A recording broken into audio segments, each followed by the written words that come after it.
Bienvenue sur DMG TV, les histoires mystiques. Tu es nouveau sur la page, n'oublie pas de t'abonner, de laisser un commentaire, de liker et de partager.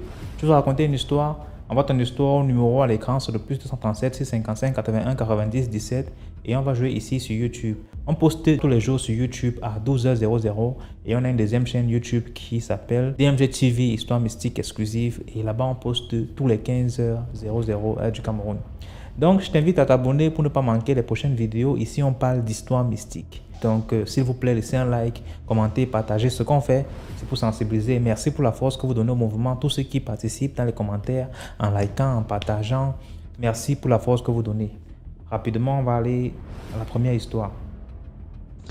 Bonsoir à tous, j'espère que vous allez bien. DMG, j'espère que tu vas bien. Je dis DMG, c'est un coup de gueule que je vais lancer. On ne peut pas trouver une solution pour protéger notre émission. Tout le monde aussi fait une émission comme ça maintenant. Parce que comment j'ai commencé, hormis le papa qui faisait ça autant, d'après le Gabonais, j'ai appris un papa qui faisait ça autant. Moi, je n'ai pas connu. Avant de te connaître, j'ai une Congolaise que je suivais, mais elle-même, c'est elle-même qui racontait les histoires. Elle recevait les histoires, elle racontait. Et après ça, je t'ai connu en 2022, je ne sais pas trop là. Depuis là, c'est vous deux, je vois, je suis honnête qui parlait à faire de mystique. Mais de nos jours, actuellement, tout le monde fait live de mystique, histoire mystique. Tout le monde. Tout dernièrement, je revenais du boulot, que je suis arrivée à la maison. Ma maman m'appelle pour me dire, viens ici. Je prends un nom d'emprunt. Vanessa, viens ici. Viens écouter ici. Il faut faire attention à toi. Et je vais écouter. C'est une histoire que j'ai déjà entendue dans DMG, de notre émission. Et là, j'ai dit à ma maman que, maman, ça, il ne faut pas écouter. Ce sont des voleurs. Ils ont volé l'émission. Je te fais écouter l'original. Et puis, j'ai mis ma maman sur DMG back off. C'est back up, mais quoi, je sais pas. J'ai mis ma maman, elle écoute. Je rentre de boulot, le lendemain m'appelle. Viens t'asseoir et t'expliquer ce qui s'est passé. Je suis bien de m'asseoir, oui. Et c'est pas du non. Toute histoire qu'elle a écoutée là, elle va me raconter ça encore. Je suis bien de m'asseoir.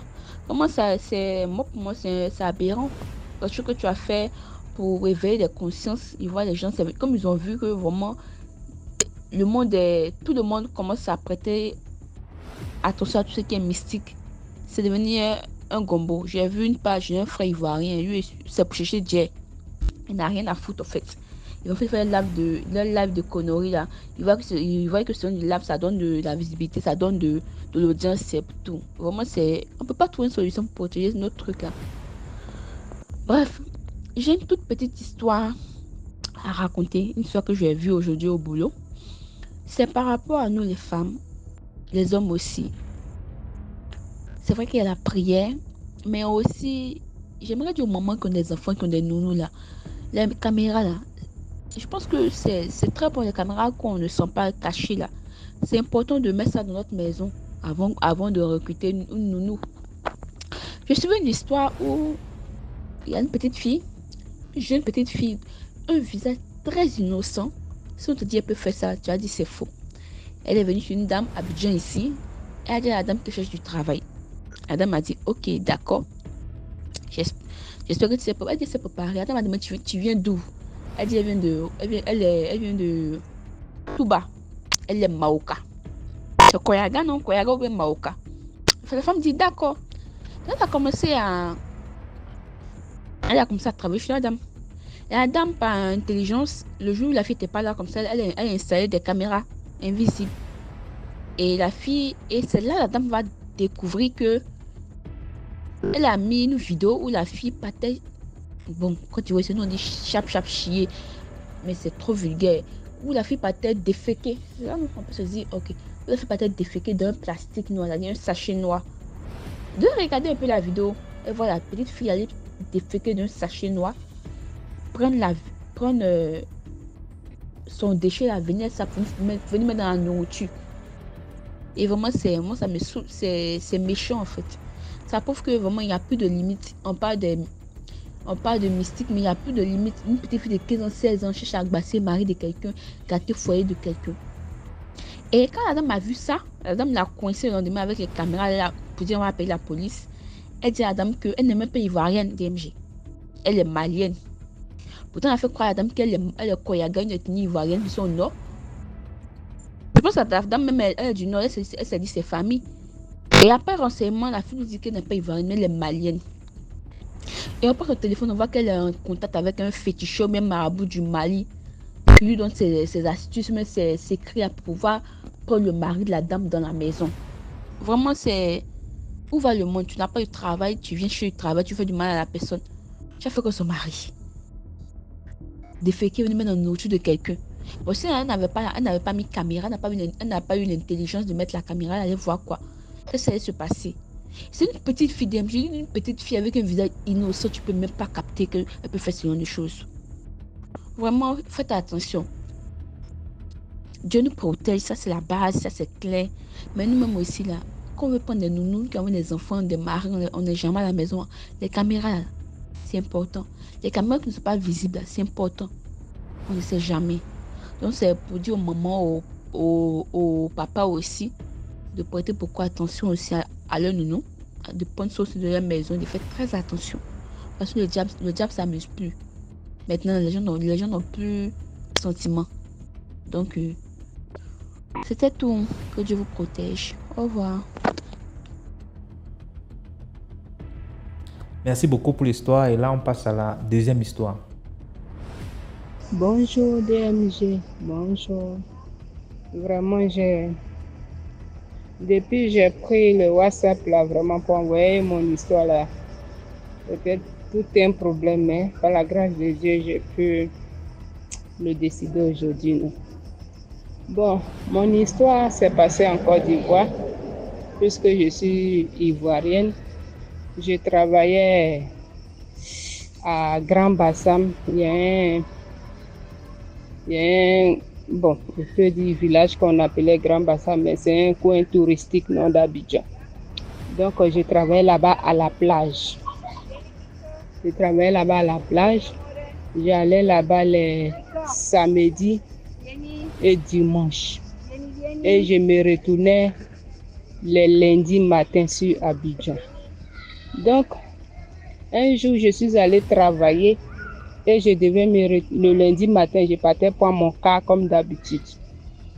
Mais là où on prend le car, c'est sur l'autoroute, hein, parce que là, tous les grands cars passent là et on arrête les voitures comme ça, on arrête les cars comme ça. Si c'est chargé, il continue. S'il n'est pas chargé, il s'arrête, il te prend. Donc moi, j'ai l'habitude comme ça, quand je finissais les week-ends, j'ai l'habitude comme ça d'aller m'arrêter là et prendre mon car pour partir. Mais il faut reconnaître que quand on s'arrête là aussi, il y a les personnels aussi qui vont à Abidjan parce que eux tous ils travaillent sur Abidjan, non? Et puis beaucoup viennent travailler et beaucoup habitent à Grand Bassam. Donc, quand les personnels là passent pour aller travailler sur Abidjan, s'ils te voient une jeune fille arrêtée là, bon, ils gardent pour te demander, ah, tu vas sur Abidjan ou bien tu fais quoi? Si tu es intéressé, tu montes. Si tu n'es pas intéressé, tu leur dis non. Et puis eux, ils continuent leur chemin. C'est comme ça, le jour-là, je t'ai arrêté. Il faut reconnaître qu'à chaque fois, quand je sors de ma maison, je prie toujours Dieu. Je prie toujours Dieu. Quand je prie mon Dieu, je dis, ah Seigneur, je m'en vais là. Je ne sais pas si je vais avoir voiture. Mais si j'ai eu une personne qui veut me prendre vraiment, je te confie ma vie. En tout cas, je confiais toujours ma vie en voie de sortie.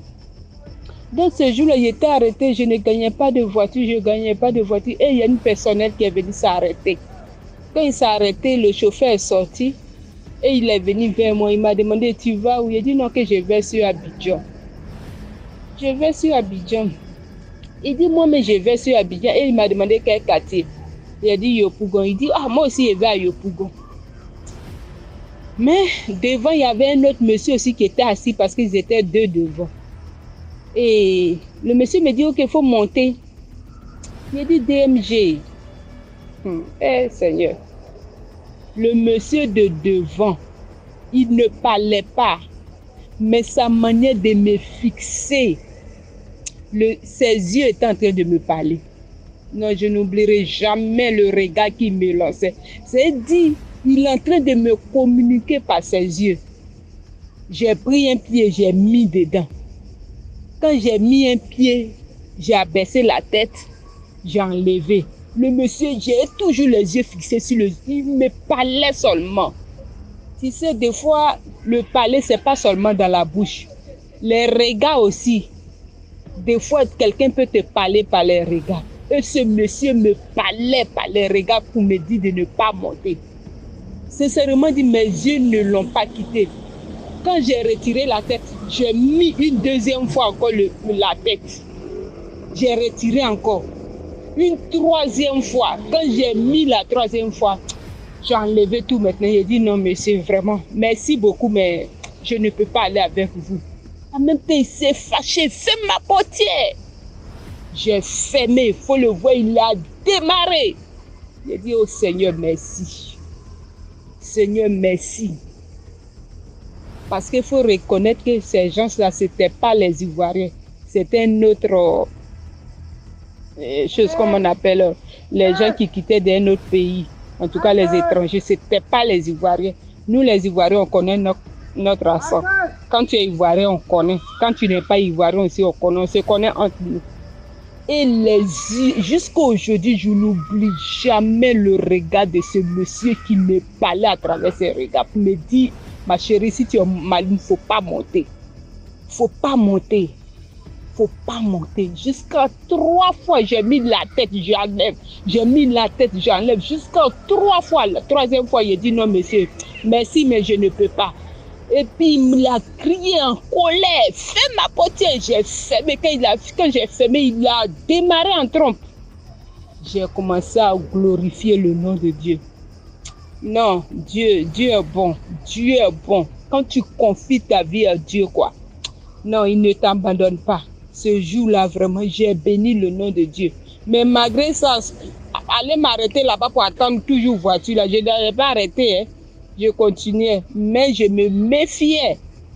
Et Dieu, par sa grâce, vraiment m'a beaucoup protégée. Jusqu'à aujourd'hui, je suis quitté là-bas. Vraiment, je bénis le nom de Dieu. Ok, merci. Et c'était mon histoire. Merci beaucoup pour l'histoire. Maintenant, on va passer à la troisième histoire. Surtout, n'oubliez pas d'aller vous abonner à la deuxième page DMG TV Histoire Mystique. C'est très intéressant. Là-bas, on poste tous les 15 heures. Déjà, si tu connais la page, laisse un commentaire. Comme ça, les autres qui ne sont pas encore abonnés vont vouloir aussi aller s'abonner là-bas. Merci. Bon, DMG, me revoilà. J'ai trouvé un endroit calme pour pouvoir essayer de m'expliquer un peu. Bon, ce que j'ai à vous dire, je ne peux pas rentrer dans tous les détails de mon histoire ici. C'est une histoire qui a pris toute mon enfance. Voilà, mais je vais prendre certains aspects et certaines choses qui sont restées suspendues, des questions que je n'ai jamais eu de réponse. Voilà. C'est très important pour moi. Je me vois ma vie volée, je me vois bloqué. Je n'arrive pas à avancer dans la vie. Je me bats mais je n'avance pas. Et je sais que je ne suis pas un paresseux.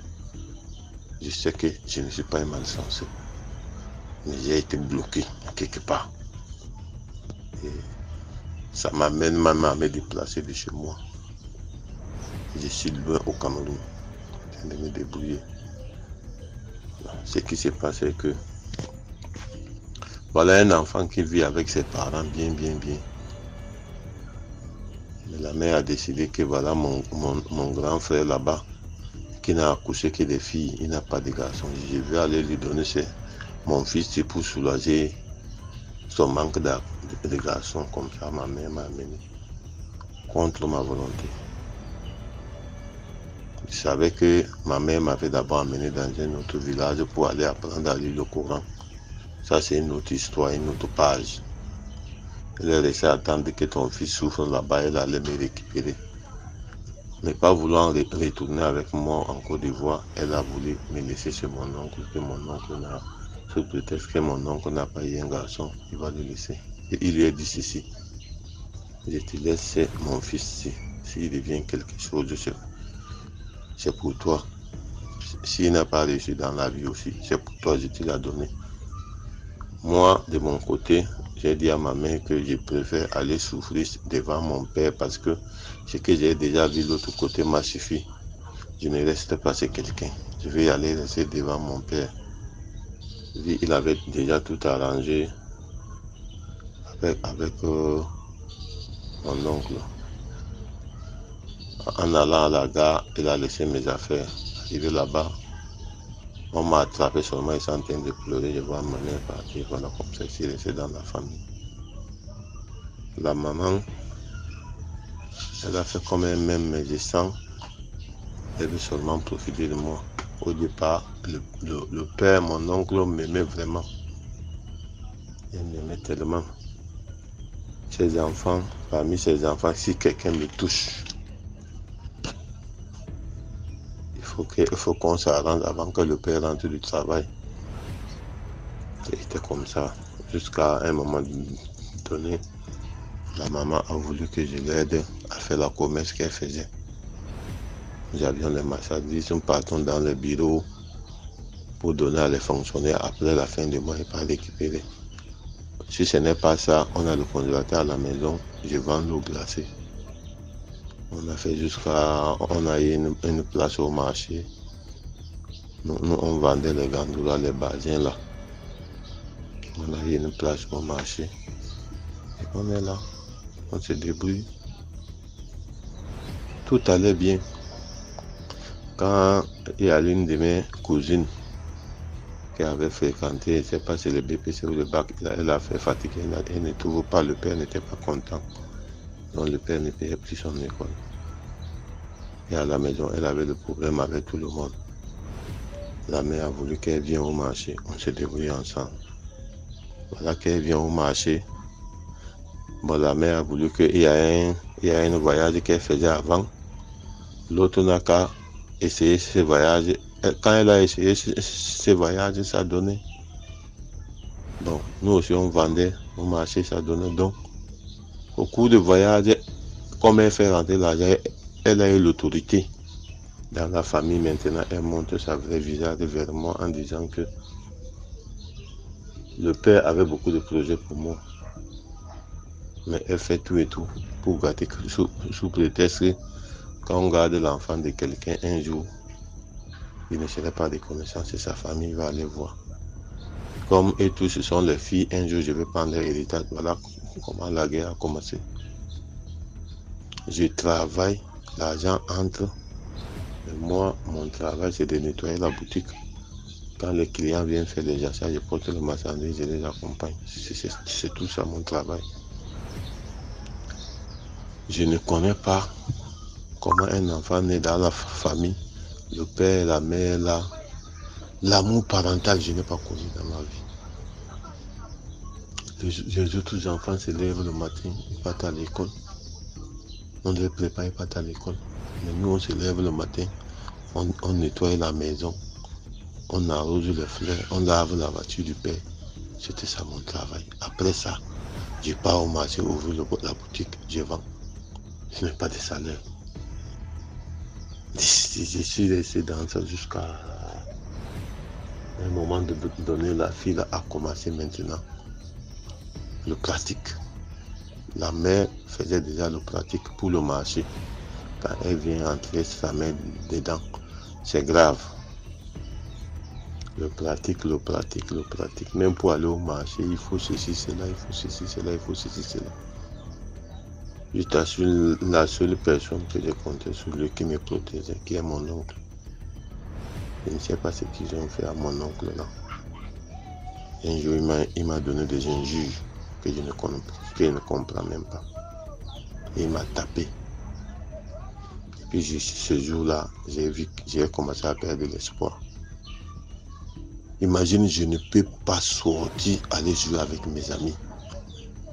Comme les enfants sortent pour aller jouer le football, je ne peux pas le faire. Je dois être à la maison quand on a besoin de moi pour m'envoyer à la boutique. N'importe qui dans la famille, on m'envoie. Si je sors aller jouer avec mes amis, si je reviens, j'ai des problèmes. C'était arrivé comme ça. Je suis comme un enfant, un orphelin. Mais même un orphelin, les orphelins même ont une certaine liberté. C'est une vie qu'ils ont le choix de décider. Mais pas, ce n'était pas le cas.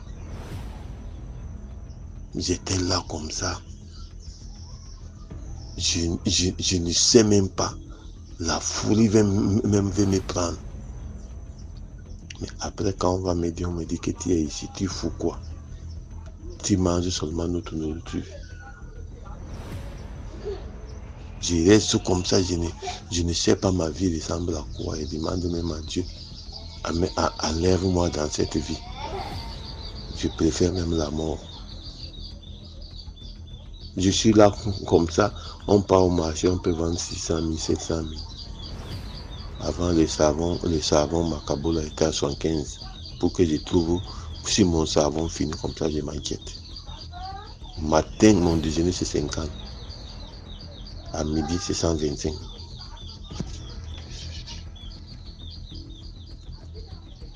À midi, c'est 125. J'ai supporté la torture. On m'envoie sur n'importe quel genre de marabout. Mais il y a certaines choses qui sont restées dans ma tête. Comment mon oncle qui m'aimait autant, qui avait le projet, s'est levé un coup. Il m'a détesté à mort. Ça c'est un. Il y a une question qui reste suspendue dans ma tête. Un jour, ma tante m'a donné le marteau. Et il m'a donné certaines pointes. Je ne sais pas si c'était 6 ou 7 pointes. Attaché avec fil noir. Il m'a fait couler ça sur un manguier. Et le manguier est venu engloutir ça. J'ai cherché des réponses à ces genres de pratiques-là. Il n'est pas trouvé. Ils ont fait que mon oncle m'a détesté au point où quand il me voit comme ça, il s'énerve. Pour un rien du tout. Parce que si je rentre dans tous les détails, on va faire même une semaine ici. Je vous rencontre les essentiels.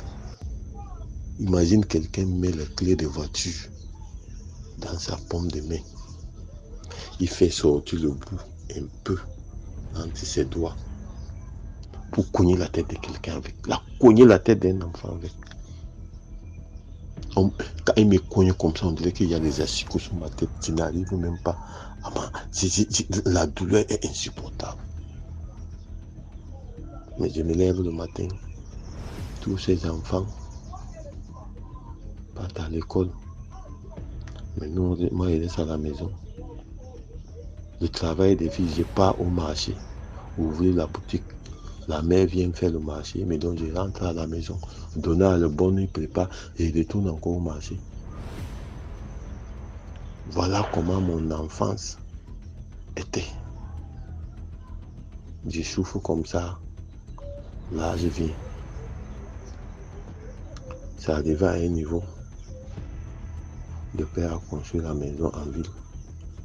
Dans le capital, on a déménagé là-bas. Arrivé là-bas. Je croyais que les choses vont changer. Les choses ne changent pas. J'ai demandé donc à le père de me mettre dans un métier. On m'a mis dans le métier. Il y avait un cousin là-bas. Le cousin vient à la maison. Il veut se faire plaire, mais moi je ne sais pas. Il crée des travaux pour inutiles. Mais il veut que moi j'adhère à ça. J'adhère toujours. C'était tombé dans un mois de carême. Nous les musulmans, on jeûne. Même si tu rentres à la maison, tu manges, tu dois avoir un peu. Il y avait même une petite économie de 12 000. Ou c'était 6 000 comme ça. Et le père ne t'a rien demandé, tu passes chercher un local, un non loti. Toi-même, tu n'as pas. Tu viens offrir à le père. Et tu mets la pression qu'on part construire une maison là-bas. Sinon, on peut perdre la place. C'est comme ça, il m'amène dans le marécage pour frapper le papin. Brique de terre. Moi, je vois qu'on est là, on frappe. Ce n'est pas un travail pressé. Mais à chaque fois, on descend, il me demande les 500, les 250 de crédit pour aller manger. Et moi, je vois que ce n'est pas normal. On est dans plein mois de carême. Ce n'est pas un travail pressé. Je lui dis seulement que, mon frère, ce n'est pas un travail pressé. Ce sont les dimanches, on part faire là, les autres jours, on part chez vacances, nos occupations, pour pouvoir aussi ne pas manquer quelque chose. Quand toi, tu me prends de l'argent comme ça, tu ne vas pas me rembourser. Moi aussi, quand je mange à la maison, je sors pour payer les petits sur mon argent fini. Bon, monsieur sort derrière moi, Quand j'étais au travail, il vient dire à la maison que moi j'ai dit qu'il ne faut pas qu'on va aller travailler, qu'il n'y a pas notre intérêt là-bas. Mon oncle qui est mon père, que je compte sur lui, que tout mon espoir est sur lui, il met l'histoire dans son cœur pendant plus d'1 an, il paye mes maltraites. Je me lève à la maison, je dois nettoyer son salon jusqu'au véranda, nettoyer les meubles, casser le bois de chauffage, arroser les fleurs, laver sa voiture avant d'aller au travail. J'arrive à 8h, 8h30 au travail, 9h, mon patron me chasse. Quand il vient, il me dit que je ne vais pas travailler. Je marche à pied pour aller au travail. Dans notre maison, il y a une moto, il y a des vélos, il a sa voiture. Même s'il doit sortir, il voit que je marche à pied pour aller au travail. Il préfère que je marche, il ne peut pas passer à côté de mon travail. Il ne m'aide à rien. Tout simplement parce que j'ai dit que le gars là, on n'a qu'à aller travailler les dimanches. Que c'est notre travail, ce n'est pas le travail de quelqu'un. Le gars est parti me salir avec lui, il a mis dans son cœur pendant plus d'1 an, il me maltraite. Quand je pars en retard au travail, mon patron me chasse. Voilà comment un enfant souffre comme ça dans son enfance. Quand on me chasse du travail, j'arrive à la maison. Lui aussi, il écrit lettre, il donne à mon patron qu'à partir de 19h, il doit me laisser à partir de 19h. Moi, je dois rentrer à partir de 17h, il doit quitter le travail pour aller à la maison. Et l'endroit est loin. Comme ça, les deux, on me malaxe comme ça. Si je rentre avant 19h, je dois me laver, sortir, causer avec mes amis. Avant 20h, je dois rentrer à la maison. Si je ne rentre pas, je dors dehors. Le lendemain, il vient prendre mes paires de gifles avant de continuer mon travail quotidien. C'était comme ça, ça arrivait à un moment que les tantes, les oncles qui sont dans la ville avec moi ont vu que c'est pas bon. Ils ont appelé ma mère, ils lui ont expliqué. Ton enfant vit comme un orphelin. Il faut que tu cherches moyen pour la récupérer. Ma maman écrit une lettre, il les donne. Okay. Il a d'abord écrit une lettre, il m'a donné des fuites. Il a donné le transport pour que je fuis. Je lui ai dit que non, je ne peux pas fuir. Demande-leur la route, il me libère, je viens te trouver comme tu m'as laissé avec eux. Ma mère a écrit les lettres, il les a données. Ils ont dit qu'ils vont me préparer, je vais partir. Quand les enfants, l'école va commencer, ils vont faire partir les enfants, ils vont aussi me préparer, je vais partir. L'école a commencé, personne n'a parlé et je continue de souffrir. Moi-même, je me suis débrouillé, j'ai fait ma carte, j'ai cherché mon transport. Je ne suis pas en train de vous dire même les choses. Ça, c'est des aspects pour vous compreniez à quel point j'ai fait mes papiers pour demander la route à le père. Tellement j'ai peur de lui. Un être humain va avoir peur d'un être humain comme un dieu. J'ai tapé 1 an. Chaque fois que je rentre, je vais aller voir le père pour lui saluer, pour lui dire, je peux lui saluer, mais je n'ose pas lui demander la route. Jusqu'à un jour, j'ai pris mes décourages, jamais lui demander la route. Il me dit que tu as le transport. J'ai dit, je vais me débrouiller. Bon, comme c'est un ancien mécanicien du gouvernement, il avait les grandes caisses de clés. Le père me fait l'inventaire avec tous les clés pour voir si je n'ai pas volé une clé que je peux aller vendre, comme c'est des clés de valeur pour faire le transport. On a vu que rien ne manquait. Il a demandé le jour. J'ai donné le jour que je vais partir. Il a commencé à me dissuader. Tu vas aller, tes parents n'arrivent même pas. Vous êtes beaucoup, tes parents n'arrivent même pas à garder tes frères. Tu vas encore aller les ajouter. Il a commencé à regretter, mais moi j'avais déjà pris mes décisions pour quitter. Voilà que j'ai pris ma décision, moi je suis quitté. Je suis arrivé devant mon père. Et pour vous dire que quand je pars, les gens qui sont toujours derrière moi, ils cherchent à savoir si je vais retourner ou je ne vais pas retourner. Le problème est que je retourne. Ils écrivent les lettres. En ce moment, c'était les lettres à ma mère. Je dis à ma mère que si tu as un autre enfant qui peut envoyer, mais moi, je ne pourrais pas aller encore là-bas. Mais le problème est que les gens s'y pratiquent. Ils se sont dit que le marabout est où, le charlatan est où, il est faux. Même s'il faut comment ils vont aller, ils vont travailler. Et j'ai grandi là-bas, je connais de quoi ils sont capables.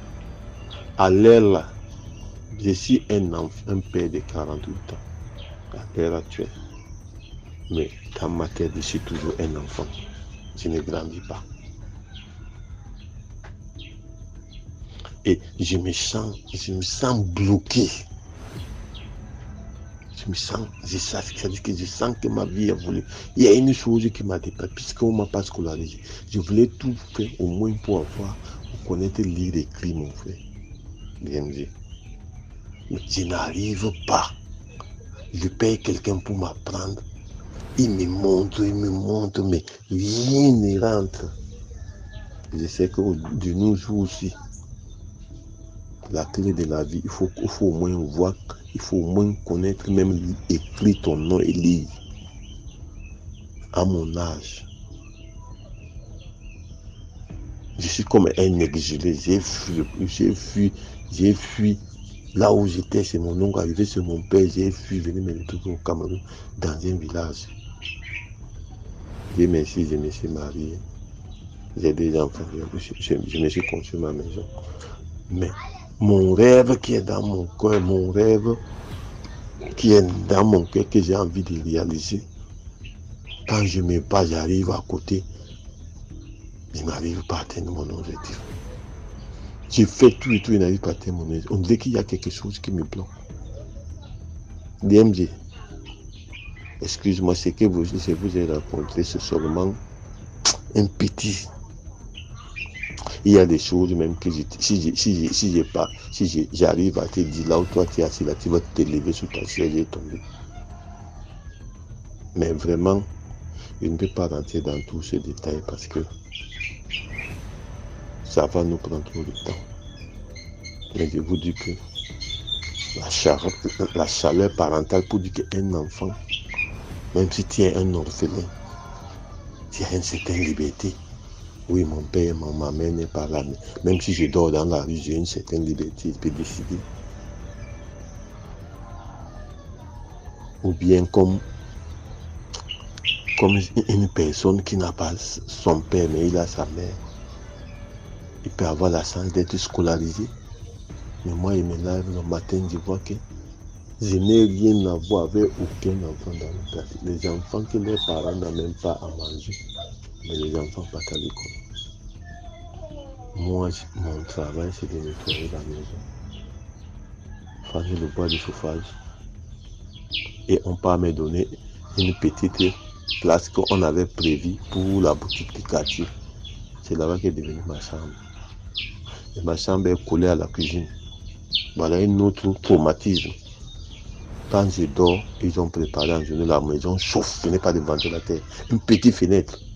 Quand je ouvre la porte ouverte, je vous assure que, comme c'est à la rentrée, mon oncle vient avec une seau de 5 litres. Il me trouve sur mon petit lit. Il me verse tout ça. Je lui parler, les gens vont croire que je mens. Dieu connaît que je ne mens pas. Je me lève, je m'assois. J'ai dit qu'il ne faut pas fermer il ne faut pas dormir, laisser la porte ouverte. Tu vas appeler le voleur chez moi. Une maison qui a la barrière d'au moins 2 mètres. À chaque fois que je suis dans ma chambre, la télé que moi je nettoie, je ne savais pas qu'un jour moi je peux payer la télé mais dans ma maison jusqu'à attraper le télécommande. La télé que je nettoie, les vidéos en cassette de l'époque que je nettoie tout le canapé. Je rentre le soir, je ne peux pas sortir avec mes amis. Je rentre pour m'asseoir au salon pour regarder la télé, on me sasse. Je pars dans ma maison m'asseoir comme ça. Je n'ai pas ce sommeil, mais je m'assois. On vient encore avec un seau d'eau, on me verse.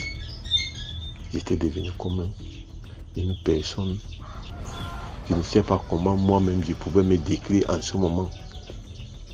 Si les enfants ne me disent pas que ça c'est la maison de notre père, sors, va dans la maison de ton père. C'est le mauvais cœur. Je me lève le matin de faire la charbon, je dois aller passer le dimanche où il y a les jours comme ça, on décide qu'il n'est pas pour travail.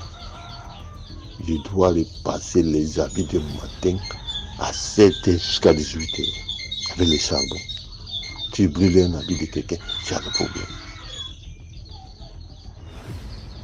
C'est-à-dire qu'on m'a volé toute mon enfance, là où je suis.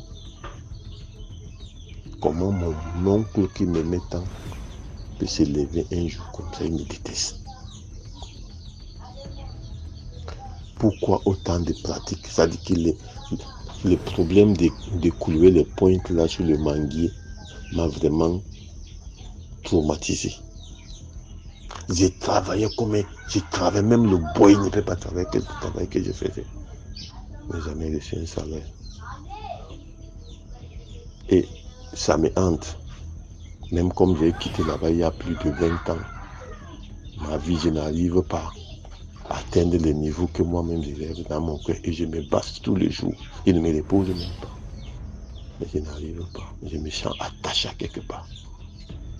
Je demande au secours. Les gens qui m'écoutent, vraiment essayer de m'aider pour que je trouve même ma liberté. J'avais 2 amis en ce moment. L'histoire, je sais. Quand mon oncle m'a gardé les choses dans le cœur pendant plus d'1 an, il m'a maltraité. Quand il allait dire à mon ami, dit Amidou,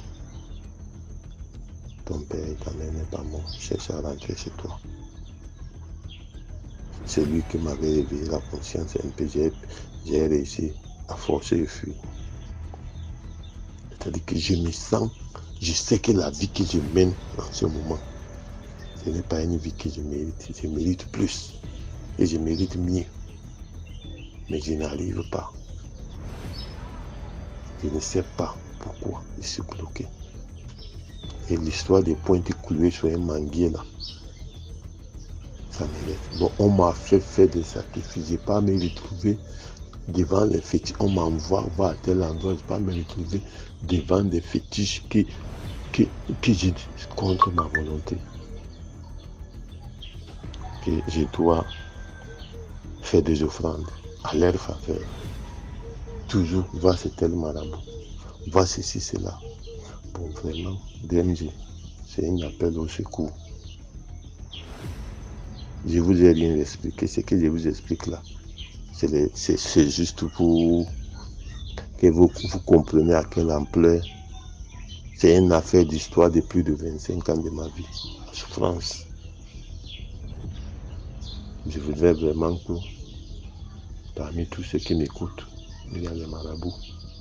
Je sais qu'il y a les praticiens, il y a les gens qui voient là où nous on ne voit pas. Je demande de l'aide pour gagner ma liberté, mon indépendance, mon acte de naissance et d'origine. Et c'est les gens là, puisque j'ai fui, j'ai laissé tout ça. Et j'ai fui mon pays, fui là où je suis né. Je me retrouve là au Cameroun, je suis vraiment tout le temps, je ne peux pas faire une semaine sans rêver avec les gens ici. Le maltraitance qu'on me fait. Je suis en train de réfléchir comment je vais fuir. Bon, je ne vais pas aller trop loin, ça c'était un petit aspect de mon histoire. Je voudrais que vous analysez, vous gérez souvent ces histoires-là, comment. J'ai besoin de réponses. Je me sens attaché à quelque part, bloqué à quelque part. Et je connais à quel point les gens ici, ils sont capables et ils ont le moyen. Je suis une personne sans défense. C'est la solution. Je suis grand, je suis un père de famille. Mais je suis toujours un enfant. Et tout cela me touche. Tout cela me touche. Je sais que c'est une émission, on ne peut pas prendre le temps. Si on va rentrer dans le détail, mon père, On va faire une semaine ici. Et s'il vous plaît, faites quelque chose pour moi. Je mérite aussi de vivre comme les autres. Je mérite aussi d'évoluer par ma propre volonté. Je veux être libre. Que ma vraie sens, la sens que Dieu m'a donné, entre à moi, que je puisse aussi exercer ma vie. Puisque je me sens volé mystiquement. Je me sens volé, je sais que j'ai été volé mystiquement. Et la souffrance et le temps qu'on m'a perdu, l'exploitation qu'on m'a exploité, c'est à part.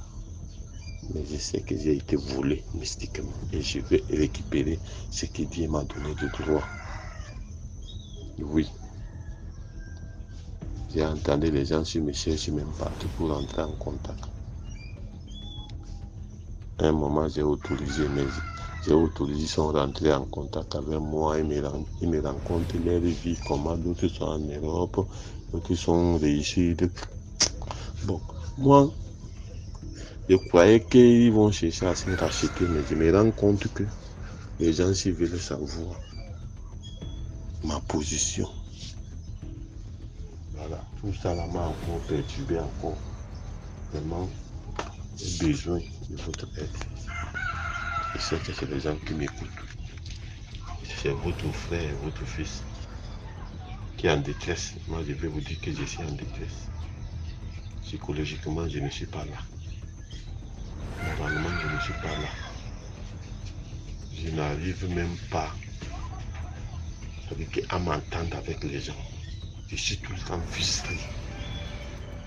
Dans la vie socialement avec les gens, je n'arrive même pas à sortir. Parce que quand quelqu'un me fait une injustice, quand je pense à ça, je n'arrive pas à pardonner. Ça nous amène dans le problème. Je ne vous mens pas, je suis touché. On m'a transformé ma vie, je n'étais pas comme ça. J'ai besoin de votre aide. Ma vie doit changer. Je dois réussir aussi à atteindre mes objectifs. Je ne dois pas être freiné. Je dois réussir à atteindre mes objectifs. Je demande au secours à tous mes frères africains dans le monde entier.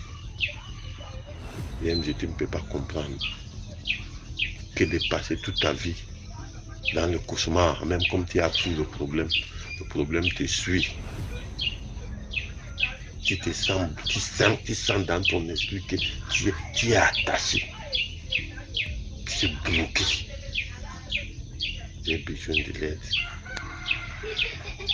Merci DMD pour cette émission que tu as créée vraiment. Que Dieu t'aide et te donne la force de continuer. Les Africains souffrent. Les Africains sont dans le problème. S'il vous plaît, moi, ma part, c'est de demander au secours. Je sais que les gens qui vont autre côté de la vie écoutent. Ils vont voir mon problème. J'ai besoin de votre aide. Libérez-moi pour que je puisse être libre. Je suis un prisonnier sans cage. Vraiment, je suis un prisonnier. Mais je ne suis pas dans la prison, mais moi je sais que je suis un prisonnier. Aidez-moi. J'ai besoin de votre aide. Bon, merci beaucoup. Bonne journée. Maintenant, on passe à la quatrième histoire.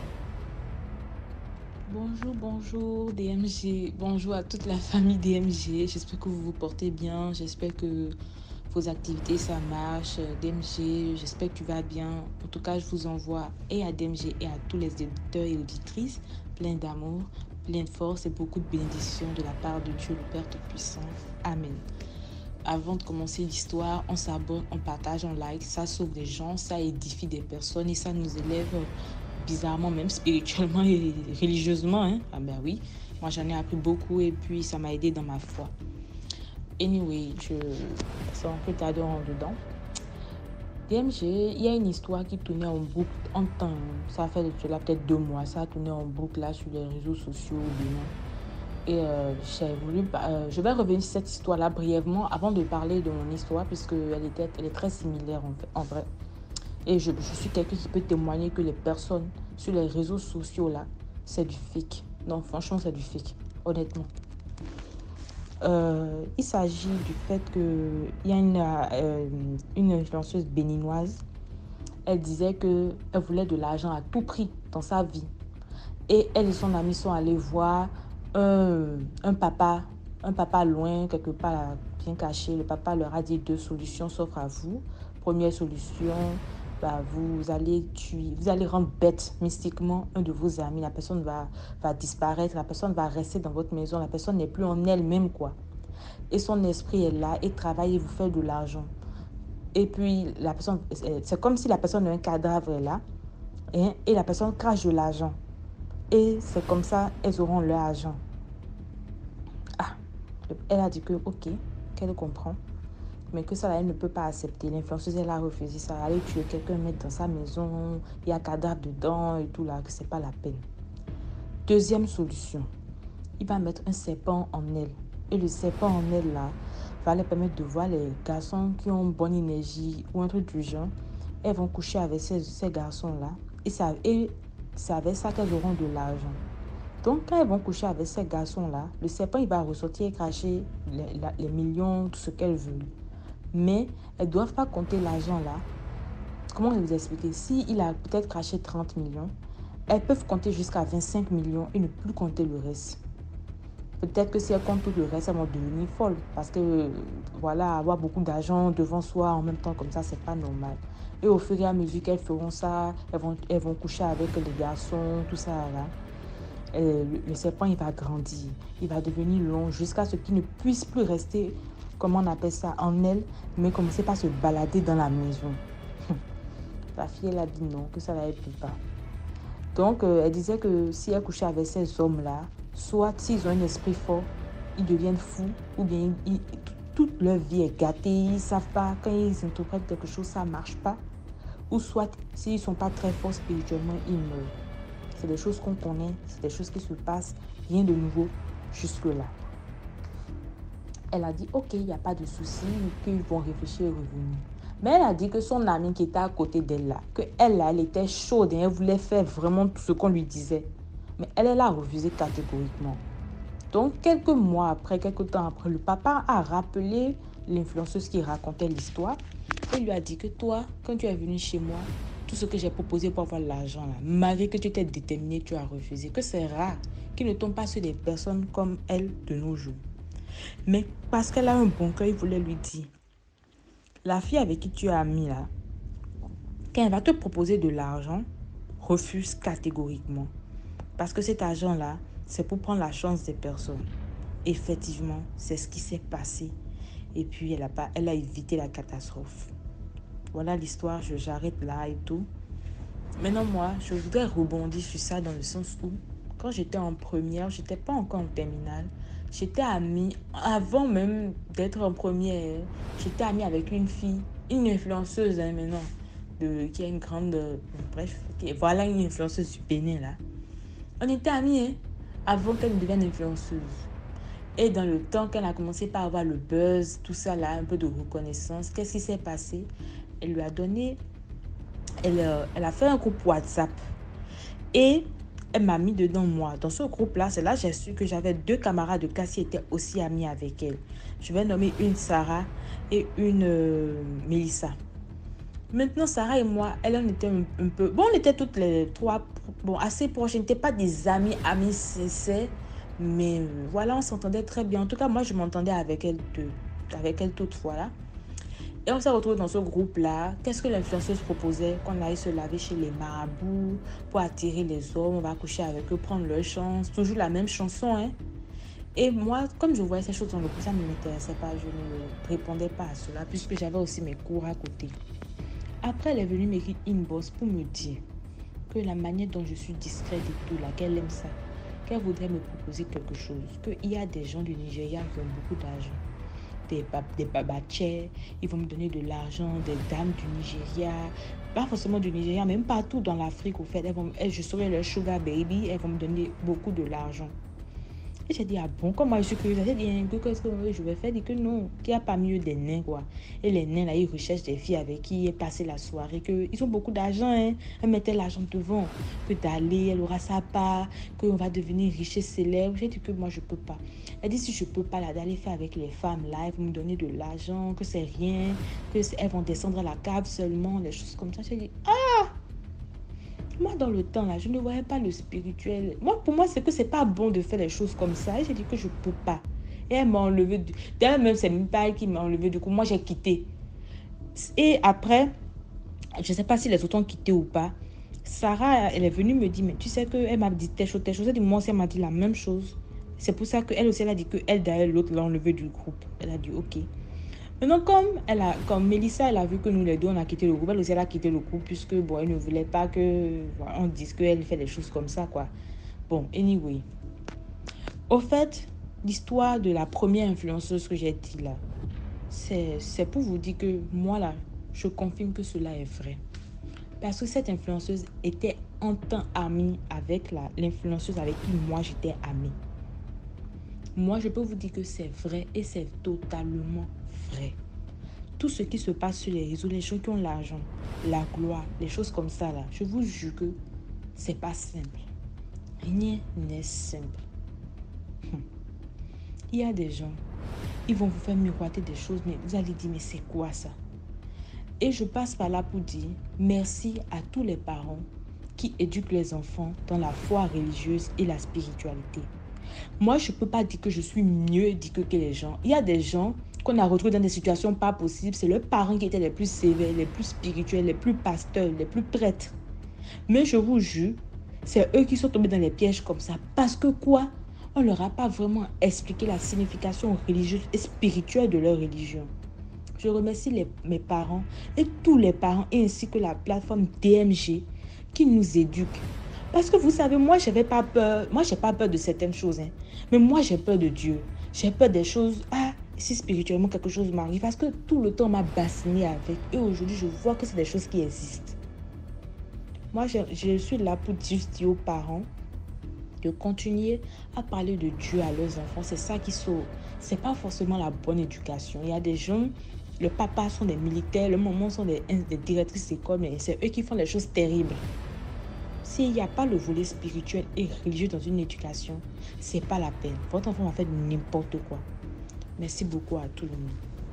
Et au revoir DMG. Félicitations pour tout ce que tu fais, pour tes awards et tout, pour tes films. Que Dieu te bénisse dans ce que tu fais. Merci beaucoup pour l'histoire. Maintenant, on passe à la 5e histoire. Bonjour DMG. J'espère que tu vas très très bien. Déjà, je tiens à apprécier l'initiative que tu as prise. Déjà le risque, vu que être exposé à toutes ces histoires, c'est vrai que c'est à distance, mais au moins ta conscience est tout le temps plus ou moins touchée. Et forcément aussi, je me dis que ça puisse affecter sur ton quotidien, mais Dieu est au contrôle. C'est lui qui décide. Et déjà, je tiens à te remercier. Pour tout ce que tu fais pour nous. Ces histoires qu'on raconte. Je tiens à préciser que ce projet, tu vas peut-être te reconnaître, ce projet que tu as eu. Nous l'avons, tu me l'avais exposé en 2018 chez Madame Adeline. Ça te reviendra forcément. On en avait discuté plusieurs heures et je me suis rendu compte on s'est rendu compte de la passion qu'on avait pour les choses mystiques. Et mon histoire, j'ai pris le temps parce que je te suis depuis 2 ans. Je t'écoute depuis 2 ans et j'ai pris le temps de vouloir avoir une histoire vraiment qui respecte le canevas de ton émission. Le DMG, le mystique existe. Tu sais, au-delà des histoires, de ce qu'on peut raconter, j'ai été témoin de ces histoires-là.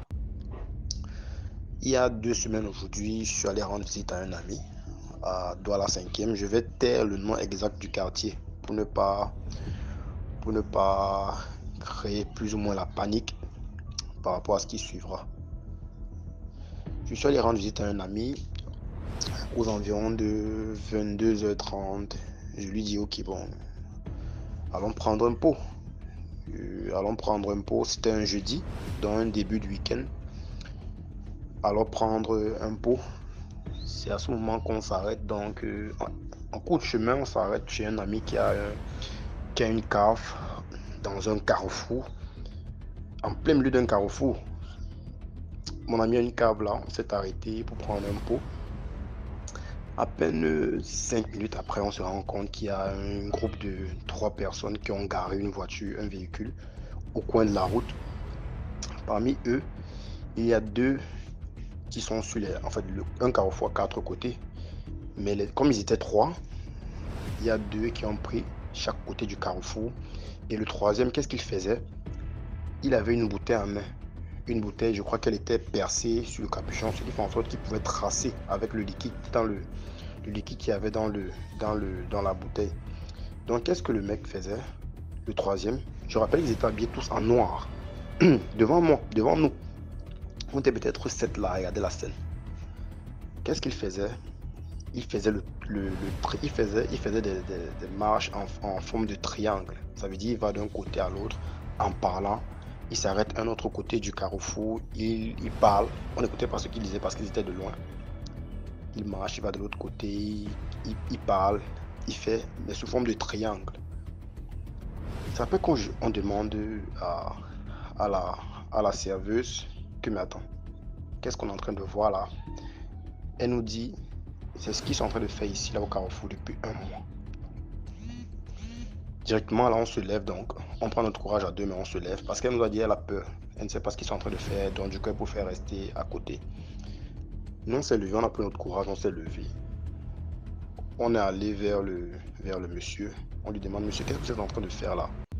Il ne répond pas, il est dans ses incantations, les yeux sont fermés. Il nous laisse là, il se met à marcher. On le suit, quoi. À un moment, là, on doit arrêter.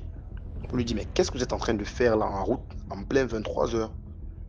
Il nous dit, laissez-moi tranquille. On lui dit, mais on peut vous laisser tranquille, puisque là vous êtes en carrefour, on ne sait pas ce que vous êtes en train de faire là. On ne sait pas quelles sont ces incantations que vous faites en plein 23 au carrefour. Là, il envoie une gifle à mon ami. Là, une bagarre déclenche. Je vous assure, on était 5 au carrefour à ce moment. Ça veut dire les 3 qui étaient là, qui faisaient leurs incantations. 2, donc ça veut dire mon ami et moi, qui sont allés vers le monsieur. Une bagarre déclenchée là.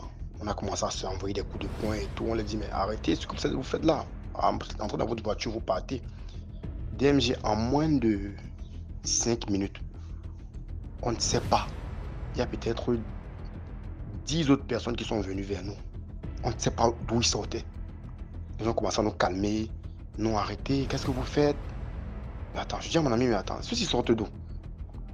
Ça peut être la fille, donc, la serveuse, elle attire mon attention après la scène que elle nous dit, les autres que tu as vus, ils étaient dans les autres carrefours. Ça veut dire qu'est-ce qu'ils font? Ils vont dans une grande rue, à Douala 5e, dans un grand quartier. Ils se mettent dans chaque carrefour. Ils sont peut-être dans des groupes peut-être de 7. Ils sont peut-être 3 dans chaque carrefour et ils font le même rituel que le monsieur faisait. Après cette bagarre, on s'est séparés. On les a dit de ne plus jamais venir faire ça. De plus jamais arriver dans ce carrefour-ci. Avec les altercations et tout, ils sont dans leur voiture, ils sont partis. On est resté là, on a continué à boire. 10 minutes après, un monsieur revient dans une voiture. Il dit qu'il veut voir le responsable du bar. Le responsable du bar se lève, il va. Le responsable de la cave, quoi. Mon ami donc, il se lève, qui est le responsable de la cave. Il se lève, il va vers lui. Il dit à mon ami, s'il vous plaît, nous sommes une église. Donc il faut nous laisser travailler. Nous sommes en train de prier pour la paix au Cameroun. C'est pour ça que vous avez vu ce qu'on faisait là. Donc, mais attendez. Vous priez pour la paix au Cameroun dans un carrefour en plein 23h en train de verser des trucs sur le sol. Ça n'a aucun sens ça. De toutes les façons, on veut plus vous voir ici. peut vous voir ici. Il nous a dit il est le pasteur d'une, je ne sais pas de quelle église. On est que non. De toutes les façons, on ne veut plus vous voir ici. Donc c'est ça. Et on s'est rendu compte que, puisque nous étions là le lendemain, ils ne sont pas venus. Une semaine après, ils ne sont plus revenus. On estime que bon, ils ont arrêté, ils sont peut-être là ailleurs. Donc en fait, ça c'est une sensibilisation pour dire. Vous voyez, il y a souvent des carrefours où il y a plein d'accidents. On ne sait pas, deux vélos se cognent, il y a des morts. On ne sait pas ce qui se passe. Vous ne voyez pas à quel moment l'accident se produit, mais là, vous voyez qu'il y a des morts sur le carreau. C'est des rituels pareils. Nous avons analysé ça, nous avons interprété les actions là comme ça. Ce sont des rituels pareils qui font en sorte que vous allez vous rendre compte dans des carrefours, il y a des gens qui meurent.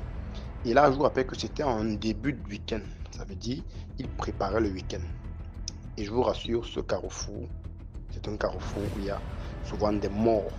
Je vais taire le nom du carrefour exact, mais je vous rassure, c'est à Douala 5e. C'est un carrefour où à chaque accident, il y a des morts.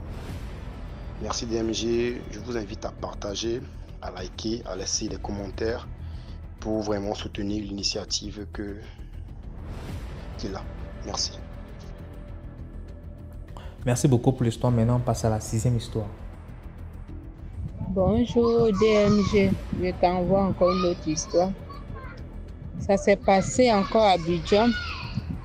J'avais 2 de mes cousines, paix à son âme, tous les 2 sont décédés aujourd'hui. La plus grande est venue se faire soigner à Abidjan chez sa petite soeur. Donc quand elle est venue se faire soigner à l'hôpital, malgré tout ce qu'ils ont fait, mais elle n'est pas restée, elle est décédée. Quand elle est décédée, on devait la mettre à la morgue. Il n'y avait pas l'argent pour l'envoyer à la morgue. Donc, ils ont appelé mon grand frère. C'est comme ça, ce dernier m'a donné de l'argent pour que je puisse aller à l'hôpital là-bas pour remettre l'argent à sa soeur pour qu'on l'envoie à la morgue. Donc, quand je suis partie, j'ai envoyé l'argent là. On était dans l'hôpital même de la morgue. Donc, sa soeur a fait ce qu'il fallait faire, elle a donné l'argent, ils ont commencé les soins, ils l'ont mis là-bas. Donc, nous, on était assis dans les pleurs, on était assis. Et sa soeur s'est rappelée qu'elle n'a pas appelé la camarade de sa soeur qui est décédée. Elle s'est rappelée qu'elle ne l'a pas appelée parce que c'était matin. Elle est décédée. Elle dit, sa soeur a dit qu'elle voulait manger quelque chose. Elle est partie, le temps, elle est partie, elle revient, elle est décédée derrière elle.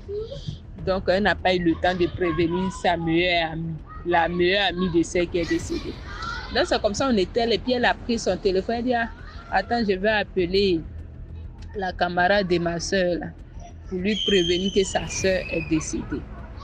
Donc, elle a pris le téléphone, quand elle a composé le numéro de sa copine, pour dire, ta copine est décédée, ta camarade est décédée. Elle dit, tu dis quoi? Elle dit, oui, que ta camarade est décédée ce matin, là, elle a commencé à expliquer. Et puis sa camarade dit, mais attends, tu parles de qui? Elle dit, j'ai pas de... Il a donné un nom comme ça. J'ai pas de... comment on appelle? Quel nom je peux donner? J'ai pas de Lucie. Lucie est décédée. Elle dit, tu dis quoi même? Celle qui vient de me donner banane tout de suite, qui vient de m'envoyer banane ici tout de suite, là, elle est décédée. Elle est décédée comment? En même temps, elle a jeté, ma cousine a jeté le téléphone, elle a commencé à planer dans l'hôpital, elle a pleuré. Elle voulait rentrer à la morgue où sa soeur était couchée. Là. Elle voulait rentrer là pour dire, bon, donc toi tu es couché ici, je suis en train de te pleurer là, tu as envoyé banane. Tu as envoyé banane à ta camarade. Donc toi tu es couché ici, tu te lèves, tu peux aller envoyer banane à quelqu'un, puis tu te lèves pas, commence à pleurer. On l'attrape, elle voulait rentrer dedans. Elle est partie par la fenêtre, commence à bavarder. Donc toi tu envoies banane, et puis moi je crie, je pleure pour que tu reviens pas. Il dit, hein? Quelqu'un qui est couché, on vient de la mettre à la morgue. Sa camarade ne savait pas qu'elle était décédée. Elle est partie donner banane à sa camarade.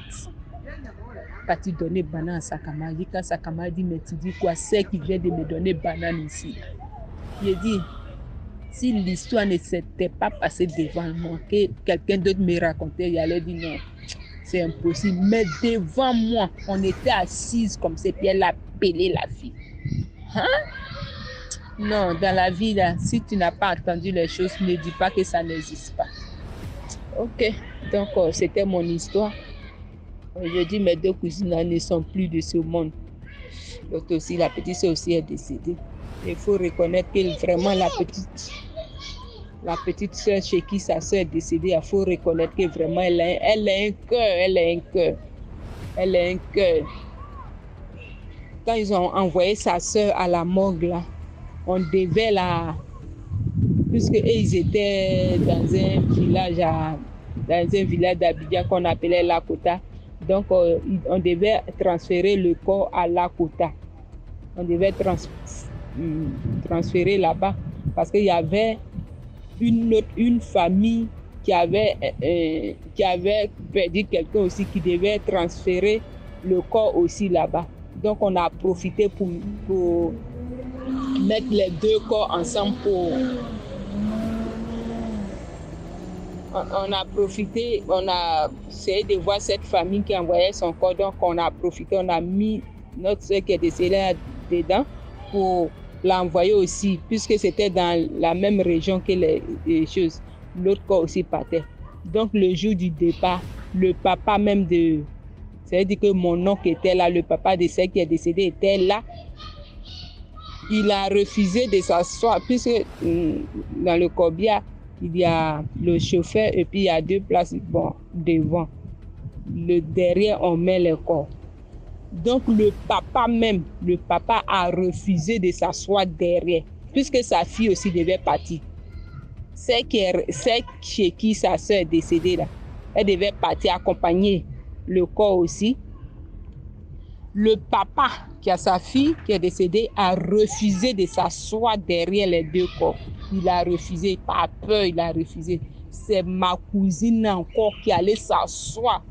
Et ils sont quittés là-bas vers les 17h, 18h comme ça. C'est elle qui s'est assise derrière les 2 corps jusqu'à Lakota, où ils sont partis les mettre à la morgue là-bas. Non, il faut reconnaître que c'est là. Je ne sais pas si c'était un traumatisme, je ne sais pas. Mais vraiment, ce cœur qu'elle a eu de faire ça, s'asseoir derrière 2 corps en tant qu'une femme. Toute la nuit, ils ont fait le voyage, elle était assise derrière. Vraiment, elle a eu ce cœur-là. Son papa a refusé, il s'est assis devant avec le chauffeur. Mais elle est restée derrière. Jusqu'à ils ont envoyé sa soeur, ils ont fait tous les funérailles, tout là-bas. On l'a enterrée. Aujourd'hui, elle aussi, elle n'est plus. Vraiment, c'est pour vous dire que il y a les gens qui ont un cœur. Il y a les gens qui ont un cœur. Vraiment, c'était mon histoire. Merci. Merci beaucoup pour l'histoire.